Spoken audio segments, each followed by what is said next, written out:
So bubuksan natin ngayon itong in-order natin sa online. Kasi nakarang order ko, basag na naman yung protector ng aking ito, Galaxy Fit 3. So kinakabahan ako kasi mukhang basag na naman siya. Tingnan natin. Hindi. Epic fail na. Tingnan natin. Okay. Goods naman pala. So, okay na. Protector na yung ating Galaxy Fit. Tingnan natin kung wash niya. So, kailangan mo na tanggalin.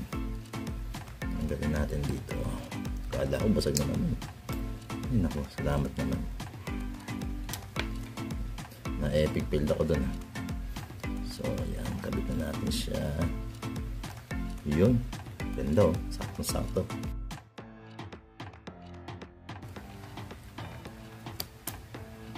Okay. Yun. Okay. So, maganda siya guys. So, ayan oh. Okay. Thank you sa seller natin. So, yun guys. Ito na siya ngayon. Kinabit ko na. So, mali pala ako. Kala ko basag na kaya binito ko. So, una kasing in-order ko na casing itong Galaxy Fit 3 ko, tempered.